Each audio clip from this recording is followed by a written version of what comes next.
Oggi abbiamo un ospite speciale, un albese non di DOC, ma è un ragazzo che è diventato albese per la sua continua presenza su questo territorio, e si tratta di Denis Panzeri del ristorante La Piola in Piazza Risorgimento ad Alba. Questa è un'insalata di legumi, verdure, cereali e legumi, è un'insalata. Incominciamo con tagliare e cuocere zucchine per riduzione. Ci metto un cucchiaio d'acqua, ci metto già il sale e coperchio. Deve andare medio forte. Nel mentre che questa si fa, noi andiamo avanti col taglio delle cose.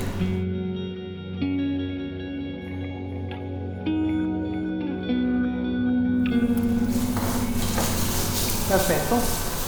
Come vedete è di un verde bellissimo, più bello che se l'avessimo bollito.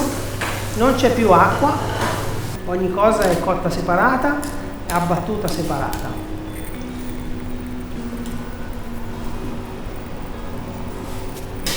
Quindi olio, sedano, sale, acqua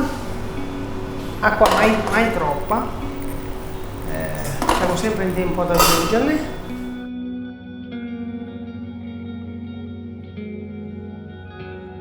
Abbiamo pomodori, zucchine, sedano, la carota sta cuocendo. Adesso ci facciamo la cipolla. Un'altra cosa che potrei già fare è preparare la barbabietola per essere frullata. Ci mettiamo subito acqua e olio. Acqua per allungarla perché è troppo compatta e troppo polposa. Teniamo olio per dare grassezza. Mettiamo già di default del sale perché non ce n'è. Mettiamo dell'aceto di default, poi dovremo ancora correggerla.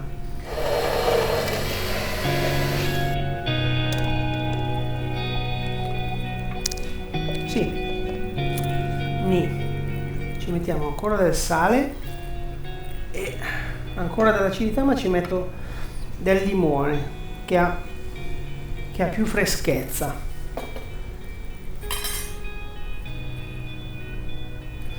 Qui avevano le nostre cipolle, io le toglierei.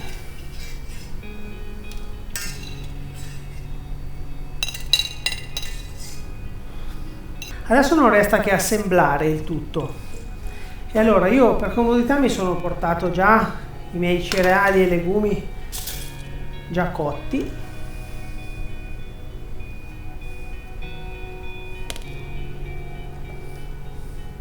Allora, questo è farro monococco, poi abbiamo dell'orzo,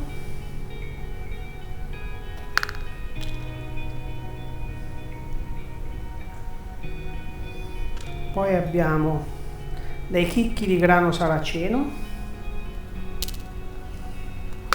questi danno il solito, fanno proprio la differenza, hanno un gusto molto marcato, mi piace sempre.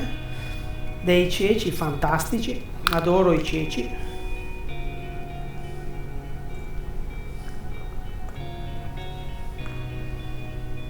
Fagioli di Lamon, sembra che li ho. Fagioli di montagna? Sì, questi anche loro sono molto buoni. E delle lenticchie.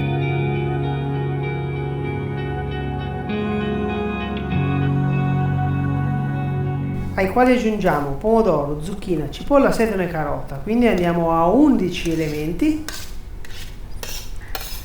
Ci aggiungiamo dei piselli, siamo a 12 elementi. Lo andiamo a condire, ci mettiamo sale,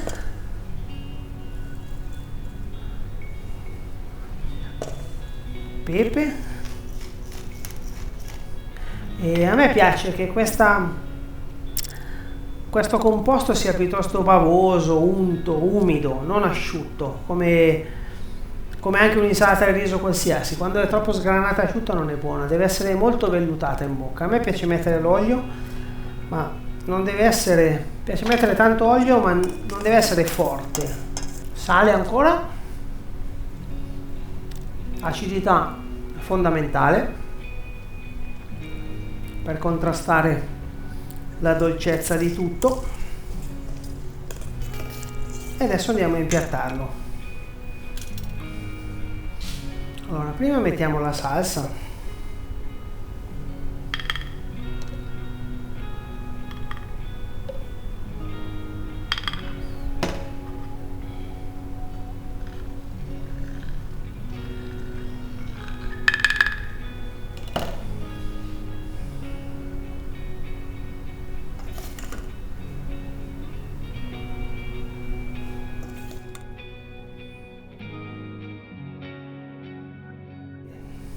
Poi può essere decorata, a me piace anche mettergli una quenelle di formaggio fresco sopra, o una grattugiata di pecorino, insomma, quello che più ci aggrada, una foglia verde del prezzemolo, una fogliolina di menta, ognuno può...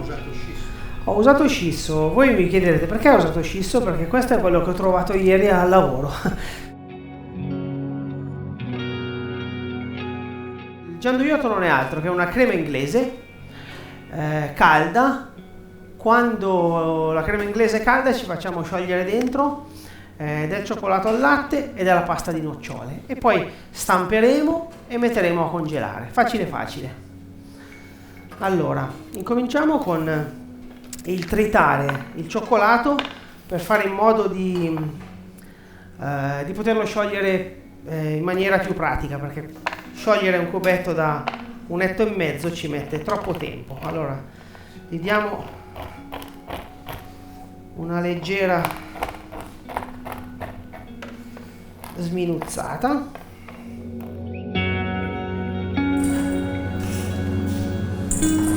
Allora, mentre che fonde il cioccolato, noi possiamo prepararci la nostra crema inglese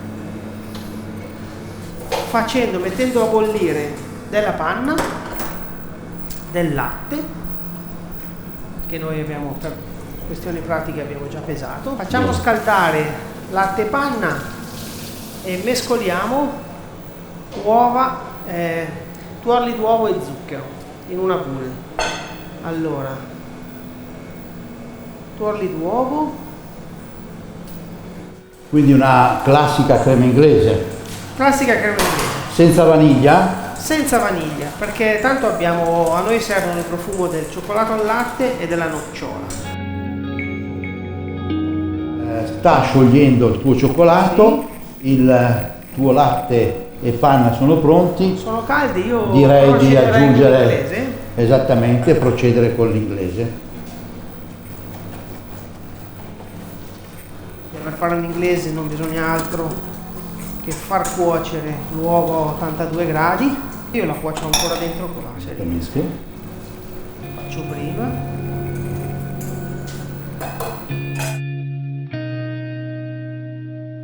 Allora, ci aggiungiamo il cioccolato.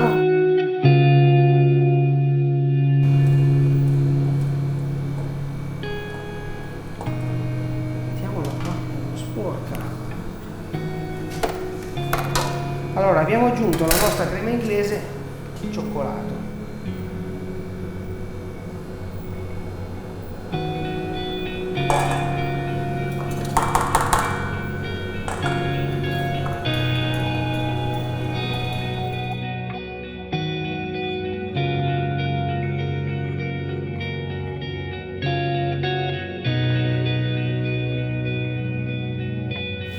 E la ultimiamo con la pasta di nocciola.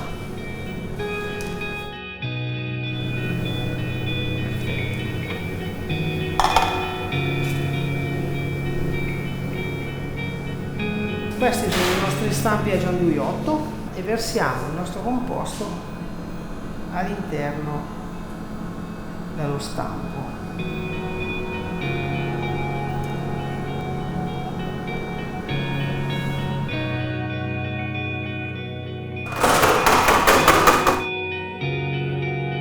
Allora, questo è pronto, noi lo abbattiamo a meno 30 gradi perché? Perché questa miscela, per stare in piedi e essere mangiata comoda, cremosa al punto giusto, deve essere prima abbattuta. Mettiamo farina, tutto insieme, in planetaria, farina di nocciole, zucchero e burro morbido.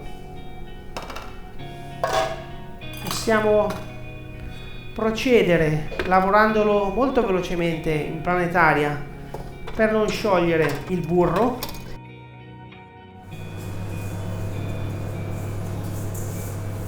Mettiamo anche il pizzico di sale che avevamo detto prima.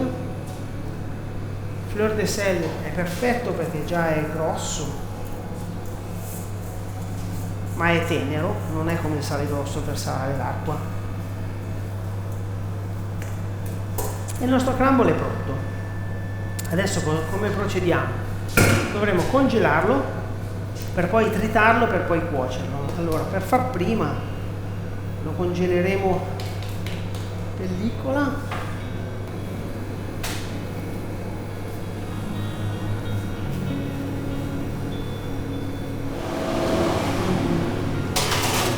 Eccoci qua. Come accompagnamento al nostro dolce facciamo un curry di fragola. Non dobbiamo fare altro che frullare. Poi il nostro dolce è già molto dolce, il dessert di oggi è già molto dolce, quindi anche se le fragole non sono particolarmente dolci va bene. Ci aggiustiamo anche l'acidità.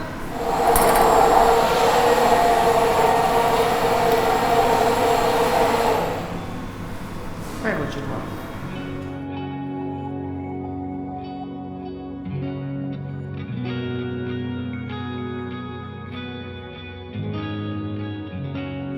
Questo curry ho finito. Allora, quindi col dolce manca solo di cuocere il crumble, ma adesso lasciamolo che si indurisce. Il nostro crumble è congelato. Una volta congelato bisogna molto rapidamente tritarlo. Se lui dovesse scongelarsi diventa molle come una frolla burrosa e poi la stendiamo. Andiamo in forno a 160 gradi. Io direi che questo crumble è perfetto, è leggermente dorato, è ancora biancastro, non ha preso colore, si è sciolto ed è seccato ed è proprio come deve essere. Poi questo lo romperemo e diventerà un biscotto rotto. A questo punto il crumble lo rompiamo.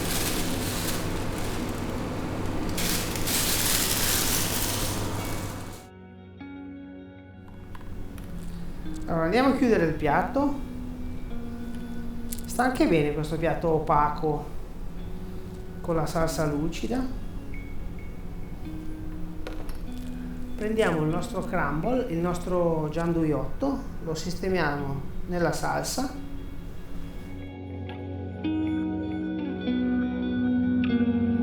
Voilà, questo è il cavallo di battaglia dei nostri dolci.